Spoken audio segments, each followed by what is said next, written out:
네, 귀한 찬양 감사드립니다. 우리 찬양해 주신 것처럼 우리 주님께서 우리의 모퉁이 돌이 되어 주시고 반석 되어 주셔서 우리를 흔들리지 않게 붙잡아 주시고 우리에게 힘과 능력이 되어 주실 줄로 믿습니다. 최초라고 하는 것은 중요한 의미를 가지고 있고 중간에 여러 과정들은 있더라도 최초로 무엇을 한 사람 또 최초로 있었던 사건들은 있지 않는 경우들이 참 많이 있습니다. 우리 교회가 이번에 역사 전시실을 만들면서 제가 김해교회에 대한 역사들을 더 공부하고 그리고 묵상하면서 특별하고 아름다운 교회라고 하는 슬로건을 만들었습니다. 그 중에서 우리 교회가 특별하다라고 하는 것은 여러분 혹시 1층에 들어오시면서 조금 위에 있어서 보셨는지는 모르겠지만 한강 이남 첫 자생교회 김해교회라고 쓰여 있습니다.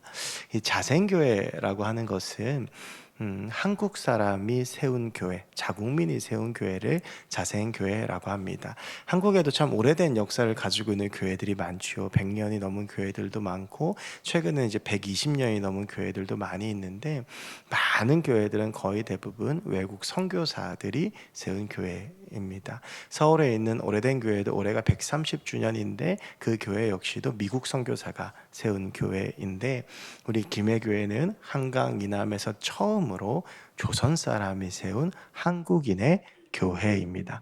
우리나라 첫 자생교회는 1883년 5월 16일 날 황해도 장현면 송천리에 세워진 소래교회입니다. 이 소래교회는 만주에서 사역하던 존 로스 선교사를 이제 만난 인삼을 팔기 위해서 만주를 갔던 서상윤, 서경조 형제가 거기서 존 로스를 만나고 회심하고 그리고 거기서 성경 번역을 돕다가 이제 번역된 성경을 가지고 조선에 들어와서 자신들의 고향이 한경도로 가려다가 거기서 쫓겨나서 황해도에 정착을 해서 1883년 교회를 세우게 되는데 그게 소래교회이고요. 그렇게 1883년에 소래교회가 세워지고 11년이 지나고 1894년에 한국 사람이 세운 두 번째 교회로 우리 김해교회가 세워지게 됐습니다. 얼마나 참 감사하고 특별한 역사입니까? 그런데 이 소래교회는 북한 땅에 있잖아요. 그래서 이 교회가 없어졌습니다. 그래서 현재 대한민국의 모든 교회 중에서 한국 사람이 세운 가장 오래된 교회가 우리 김해교회입니다. 그러니까 얼마나 특별한 교회입니까? 그래서 저는 우리가 이런 자부심 또 이런 기쁨을 가지고 우리 교회를 다니면서 함께 신앙생활을 했으면 좋겠습니다.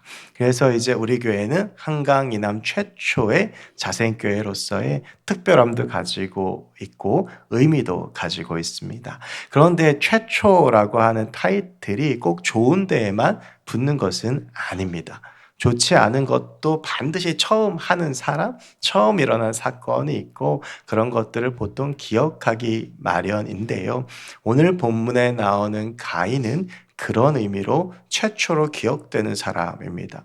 최초의 인간은 여러분 잘 아시는 아담이고 그리고 그 아담을 만드신 다음에 최초의 여성으로 하나님께서 하와를 만드셨고 그리고 나서 아담과 하와를 짝지어 주시면서 인류 최초의 가정이 탄생을 하게 됩니다. 그러고 나서 이제 아담과 하와가 선악과를 따먹고 범죄해서 에덴 동산에서 쫓겨난 다음에 오늘 본문 4장 1절을 보면 아들을 낳게 되는데 그래서 최초로 인간에게서 태어난 사람이 가인이고요. 근데 그 가인은 최초의 살인자입니다.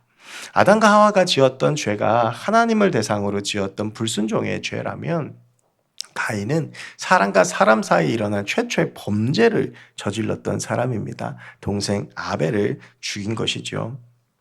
그래서요, 이 가인이라는 이름은 지금도 기억되고 있습니다. 영어 단어 카인은 살인자를 암묵적으로 이야기하는 관용어구로 사용되어지고 있고, The Brand of Cain, 그래서 이것은 가인의 낙인이라고 하는 뜻인데, 살인죄라고 하는 의미를 가지고 있습니다. 그러니까 이제 이 가인이라고 하는 이 최초의 살인자가 지금도 최초의 범죄자로 인식되어지고 있는 것이죠. 오늘은 이 가인에 대한 말씀을 좀 나누면서 우리의 삶에 대해서 좀 돌아보고 은혜를 발견하고 나누어 보려고 합니다. 오늘 우리가 같이 읽은 본문 4장 1절부터의 말씀인 가인이 저지른 최초의 살인죄를 다루고 있는 본문입니다. 오늘 본문의 내용은 그렇게 복잡하지 않습니다. 4장 1절을 보면 아담이 그의 아내 하와와 동침함에 하와가 임신하여 가인을 낳고 이르되 내가 여호와로 말미암아 득남하였다라고 하면서 첫째 아들인 가인을 낳고요. 두 번째는 그가 또 가인의 아우 아벨을 낳았다라고 하는데 이제 그 가인과 아벨의 직업이 이제 2장 말미를 보면 갈립니다. 가인은 농사를 짓는 자였고 아벨은 양을 치는 자였습니다. 그리고 이제 4장 3절을 보면 세월이 지나서 이들이 장성한 후에 부모의 명에 따라서 아마 그랬던 것 같은데요. 하나님께 제사를 드리게 됩니다. 그래서 가인은 농사를 짓는 자였기 때문에 땅의 소산을 가지고 하나님 앞에 제사를 드렸고 아벨은 양을 치는 자였기 때문에 양을 하나님 앞에 제물로 드렸는데 특별히 4장 4절을 보면 아벨이 양의 첫 새끼와 그 기름으로 여호와께 드렸다라고 되어져 있습니다. 그리고 나서 4장 말미부터 우리가 잘 아는 사건이 벌어지는데 하나님께서 가인의 예배는 받지 않으시고 아벨의 예배, 그러니까 아벨의 제사만 받으시게 되고 이어지는 본문을 보면 이 사실에 분노한 가인이 아벨을 죽이는 사건으로 벌어지게 됩니다. 그래서 오늘 이 본문을 우리가 이렇게 이야기할 때에 예배와 연관지어서 많이 생각합니다. 왜냐하면 가인의 제사는 하나님께서 안 받으셨고 아벨의 제사는 하나님께서 받으셨기 때문에 이 본문은 아벨과 같은 예배를 드려야 한다라고 하는 것으로 많이 알려져 있고 오늘 본문을 읽을 때에는 예배에 대한 생각들을 주로 하곤 합니다. 그런데 엄밀히 말해서 오늘 본문을 잘 들여다보면 오늘 본문 그 자체는 사실은 예배에 대한 말씀이 아닙니다. 오늘 우리가 흔히 본문을 예배에 관련해서 이야기할 때에 주로 아벨과 가인이 준비한 제물에 초점을 맞추는 경우가 많이 있습니다. 그러니까 가인은 땅의 소산을 준비했는데 아벨이 준비한 양에는 첫 새끼라고 하는 그 이름이 붙게 되죠. 그러다 보니까 아벨은 정성껏 예물을 준비했고 가인은 예물을 그렇게 준비하지 않았다라고 주장을 하지만 그런데 사실은 그렇게 볼 만한 근거가 오늘 본문에는 어디에도 없습니다. 가인이 예물을 대충 준비했다. 가인이 아무렇게나 예물을 준비했다라고 볼 만한 근거가 원어를 뒤져보아도 도저히 나오지 않습니다. 그저 아벨이 양의 첫 새끼를 준비했고 가인 역시도 땅의 소산을 하나님 앞에 드리기 위해서 준비했던 것뿐입니다. 그래서 정성껏 제물을 준비했기 때문에 하나님께서 아벨의 예배를 받으셨다라고 하는 것은 오늘 본문을 통해서 볼 때에는 그 주장의 근거가 매우 미약합니다. 그래서 어떤 학자들은 그런 이야기도 합니다. 아벨은 피를 흘리는 제사를 하나님 앞에 드렸고 가인은 그렇지 않은 제사를 드렸기 때문에 하나님께서 아벨의 예배만 받으셨다라고 하는데 실제로 여러분 이 출애굽기부터 나오는 특별히 레위기에 집중되어 있는 그 하나님의 제사에 대한 계명들을 보면 거의 대부분 하나님께서 제정하시는 제사들이 피를 흘려야 되는 제사인 것이 맞습니다. 그래서 우리가 흔히 그 제물들로 소나 양이나 또 형편에 따라서 비둘기까지도 이렇게 생각을 하는데요. 그런데 중요한 것은 오늘 본문은 그 제사에 대한 규정의 말씀이 있기에 한참 전의 말씀이라는 겁니다. 즉 가인과 아벨이 하나님 앞에 제사를 드릴 때에는 제물에 대한 규정이 존재하지 않았습니다. 그러니까 아벨은 피를 흘리는 제사를 드려서 하나님께서 받으셨고 가인은 그렇지 않아서 하나님께서 그 예배를 받지 않으셨다라고 하는 것은 억측과도 같다고 할 수 있습니다. 그렇다면 이제 여기서 궁금증이 생깁니다. 오늘 본문을 잘 들여다보면서 왜 하나님은 가인의 예배는 안 받으시고 아벨의 예배는 받으셨을까? 저도 이제 오늘 본문을 다시 묵상을 하다가 그게 너무 궁금했습니다. 그래서 3일을 이 본문만 펴놓고 계속 읽어봤어요. 하나님께서 왜 가인의 예배를 안 받으시고 아벨의 예배만 받으셨을까? 그렇게 생각을 하는데 제가 3일 동안 이 본문을 붙잡고 내렸던 결론이 있습니다. 모른다입니다. 여러분 오늘 본문을 아무리 들여다보아도 하나님께서 왜 가인의 예배를 안 받으시고 아벨의 예배를 받으셨는지 알 방법이 없습니다.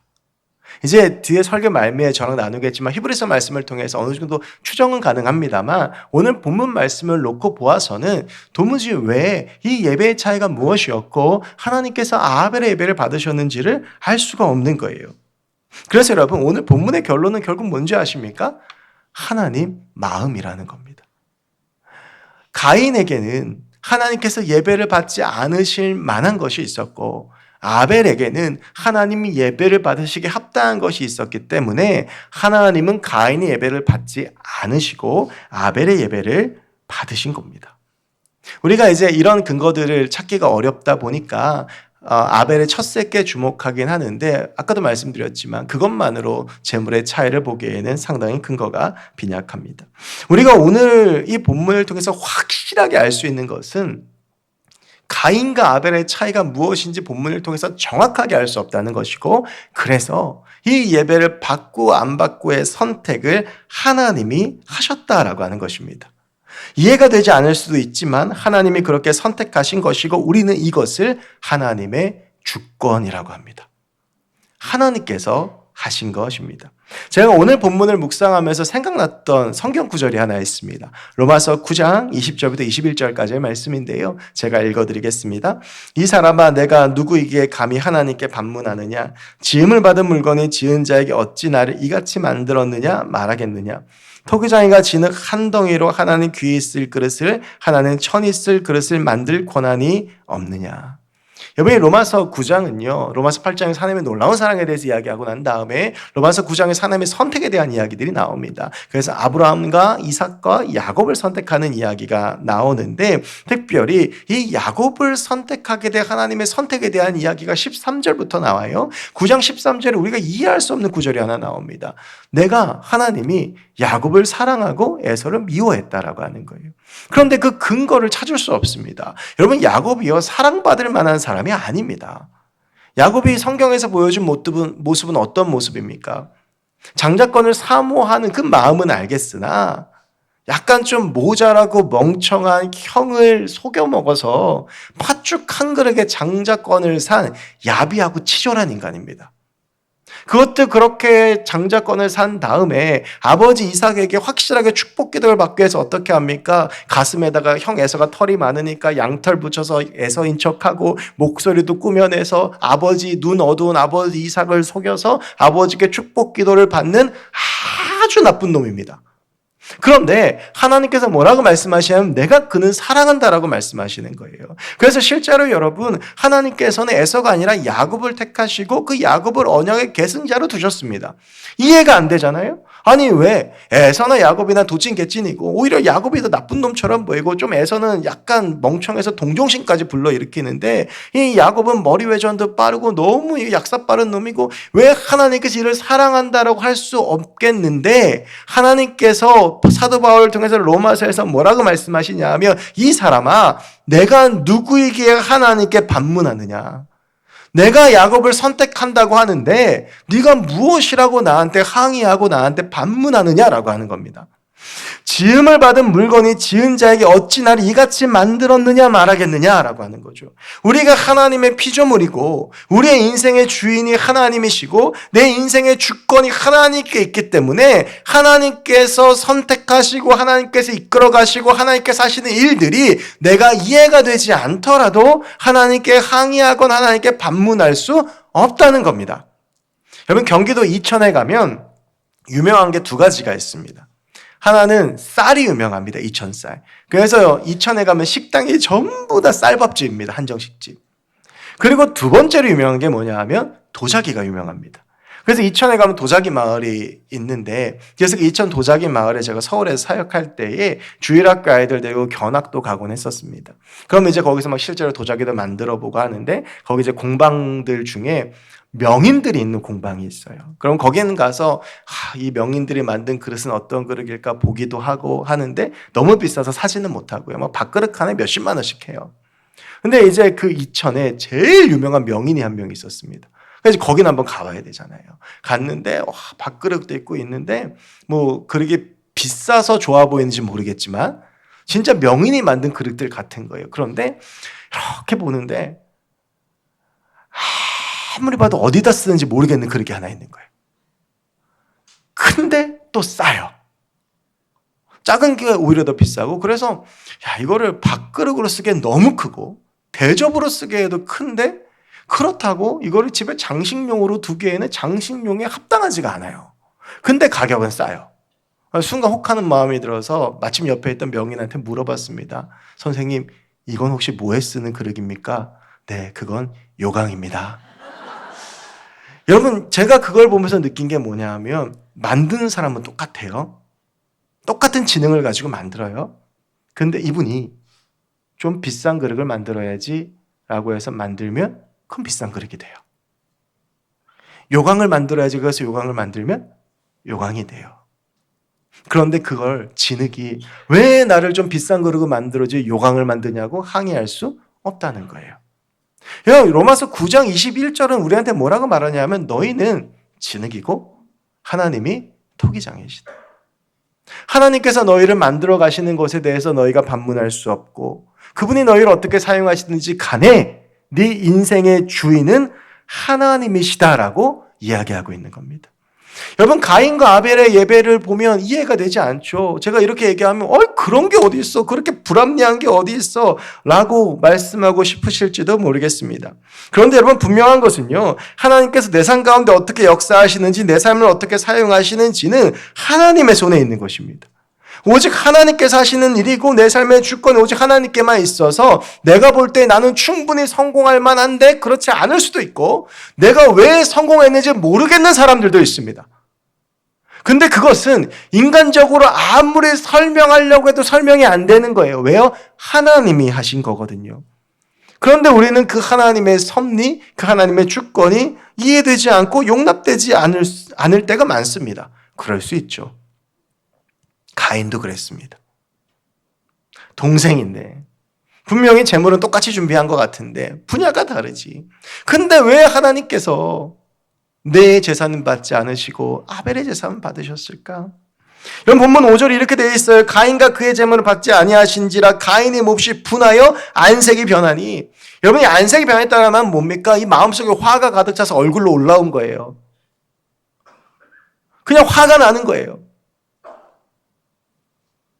내가 준비한 것과 아벨이 준비한 것이 별반 다를 바가 없어 보이고, 오히려 아벨은 동생이고 내가 형인데, 내가 장자인데 내 예배는 받지 않으시고 아벨 예배만 받으시고 아벨의 인생에만 복을 주시는 것 같으니 하나님이 날 무시하는 것 같고, 열등감도 생기고 자존심도 깨지고 여러 가지 마음의 생각들이 나오면서 이게 얼굴로 올라온 겁니다. 하나님께서 그런 가인의 얼굴을 보세요. 그리고 그 마음을 아십니다. 그래서 이렇게 책망하세요. 여호와께서 가인에게 이르시되 내가 분하여함이 어찌 됨이며 안색이 변함이 어찌 됨이냐. 이게 아까 로마서 9장 20절 말씀하고 똑같아요. 네가 어찌 나한테 반문하느냐. 내가 선을 행하며 어찌 낯을 들지 못하겠느냐. 선을 행하지 아니하면 죄가 문에 엎드려져 있느니라. 이 말씀이 중요해요. 죄가 너를 원하나 너는 죄를 다스릴지니라.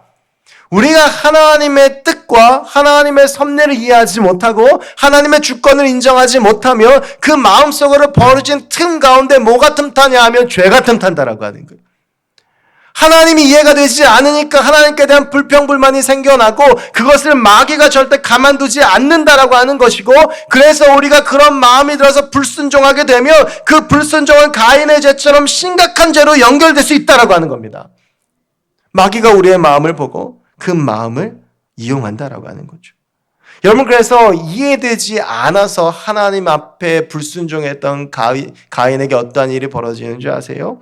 오늘 본문 8절입니다. 가인이 그의 아우 아벨에게 말하고 그들이 들에 있을 때에 가인이 그의 아우 아벨을 쳐 죽이니라. 여러분, 오늘 본문을 이해하실 때 참 중요한 것 중에 하나가요, 제사를 드렸는데 하나님께서 가인의 재산 안 받으시고 아벨의 재산만 받으셨잖아요. 그러니까 가인이 갑자기 거기서 화가 나가지고 거기 있던 돌을 주워가지고 아벨을 쳐 죽인 게 아닙니다. 이 4장 8절을 보면 가인이 아벨한테 이 말하고 그들이 들에 있을 때라고 돼 있죠. 여기서 이 말하고가 고대 다른 역본을 찾아보면 어떻게 돼 있냐면 가인이 아벨에게 우리가 들에 좀 나가보자고 말하고라고 돼 있습니다. 여러분, 이게 무슨 말이냐면 이게 우발적인 범죄가 아니라는 거예요. 이거 계획 범죄입니다. 그냥 생각할수록 저놈이 너무 미운 거예요. 생각할수록 하나님 이해가 안 돼요. 곱씹고 곱씹어도 도무지 그건 이해가 안 되는 처사예요. 그래서 아벨을 죽이기로 한 거예요. 그래서 들로 꿰어내서 들에서 동생을 쳐 죽입니다. 여러분, 가인이 아벨을 결국 죽인 것은 하나님의 주권을 인정하지 않았기 때문입니다. 분명 스스로에게 문제가 있었을 거예요. 돌아보지 않습니다. 아니, 설령 나한테 아무런 문제가 없다 하더라도 하나님이 하신 일인데 그것을 전혀 인정하지 않는 것이죠. 하나님이 인정하지 않으니까 시퍼렇게 살아있는 나의 자아가 움직여서 그 자아가 원하는 대로 선택한 겁니다. 사랑하는 여러분, 순종은 이해가 돼서 하는 게 아닙니다. 내가 하나님의 처사가 이해가 되고, 내가 하나님의 역사가 이해가 되고, 내가 하나님의 말씀이 이해가 돼서 하는 것이 순종이 아닙니다. 여러분, 이해가 되는 것만 순종한다면 우리는 죽을 때까지 순종하지 못합니다. 왜냐하면 우리는 절대로 하나님을 이해하지 못하기 때문입니다. 우리가 어떻게 하나님을 이해할 수 있겠습니까? 여러분, 우리가 다 자녀들 키워봤지만 3살 아이가 부모를 어떻게 이해할 수 있겠습니까?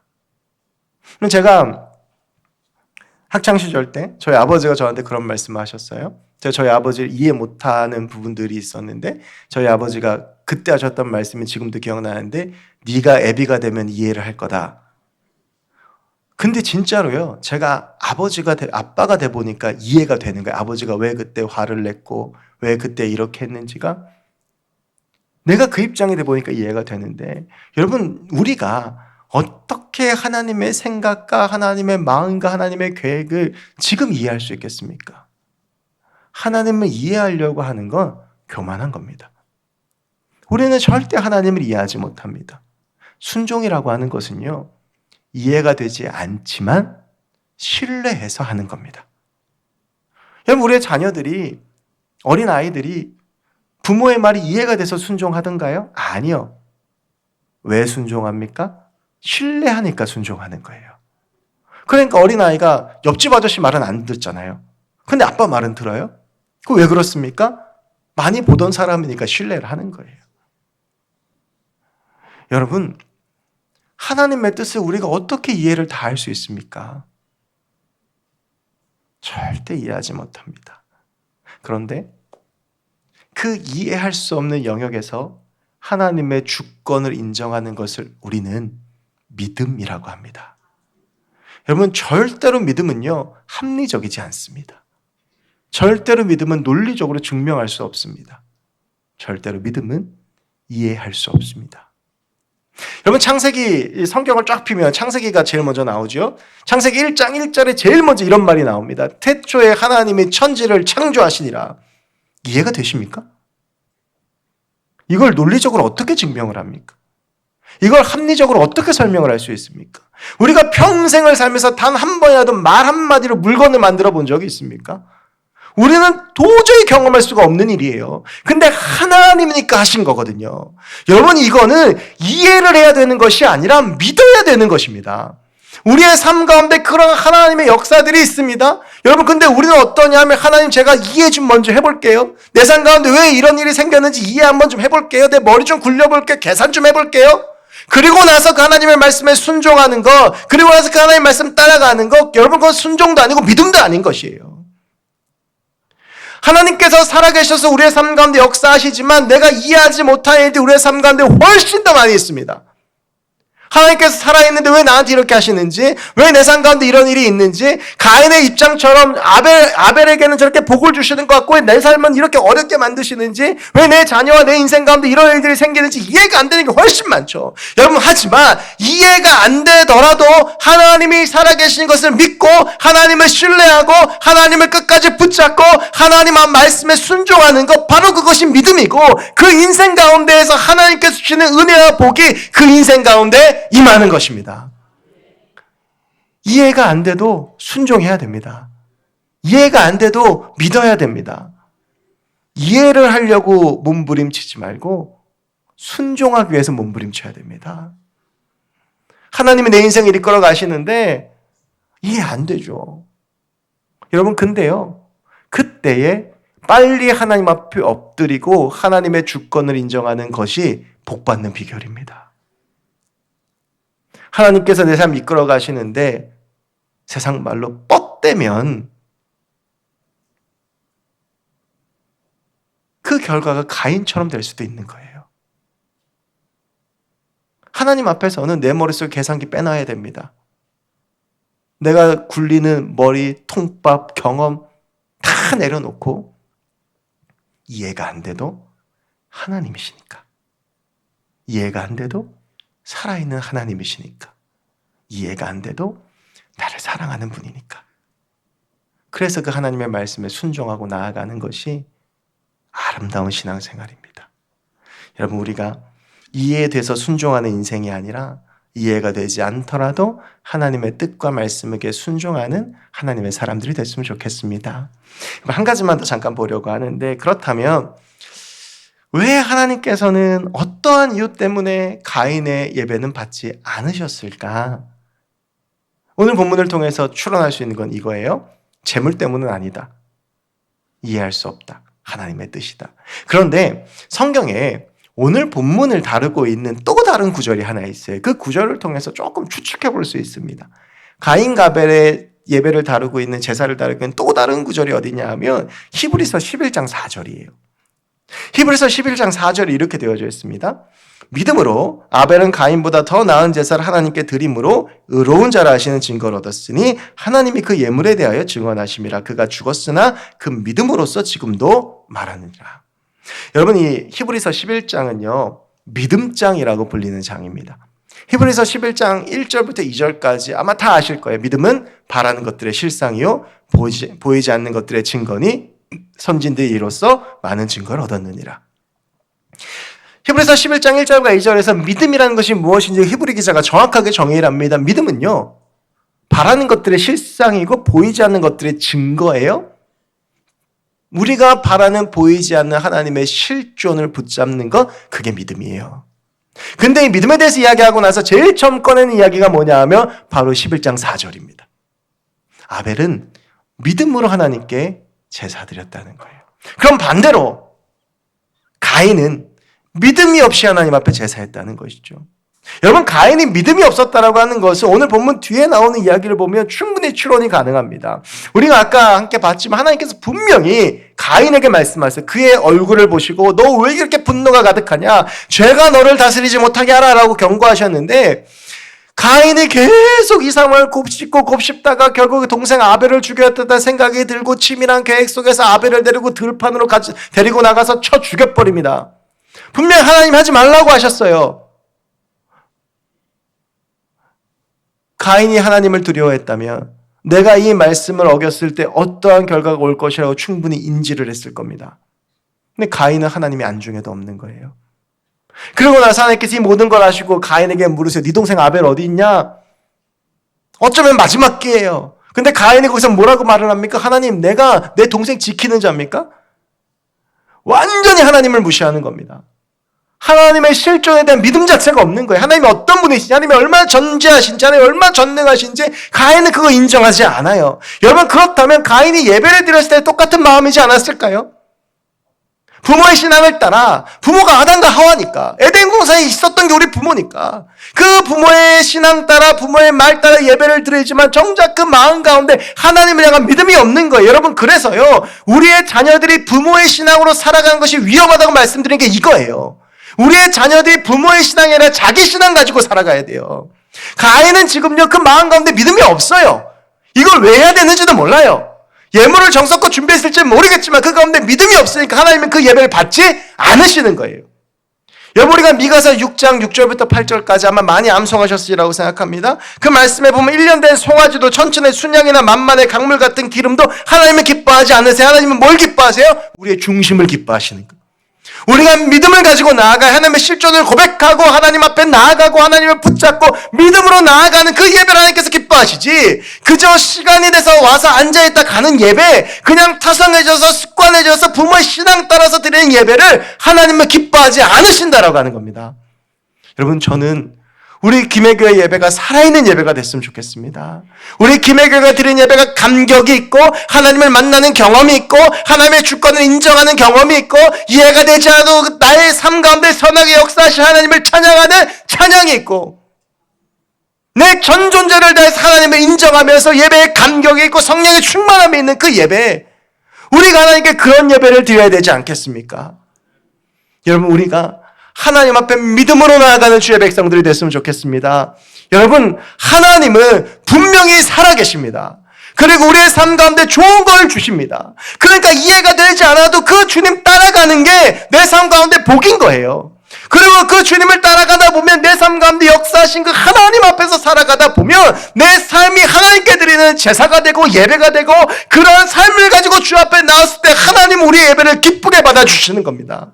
일주일 동안 하나님은 안중에도 없고 하나님의 생각도 안 하고 그저 그냥 그렇게 살아가다 시간 돼서 와서 드리는 그 예배, 내 마음속에는 온통 이해되지 않는 하나님에 대한 불만과 불평만 가득 찬 그 예배를 하나님은 받지 않으세요. 하나님 앞에 살아야 합니다. 이해가 되지 않아도 순종하고 내 삶을 붙잡아 주시는 그 하나님 바라보며 걸어가야 하나님은 그 예배를 기뻐하시고 내 삶을 기뻐하시는 거예요.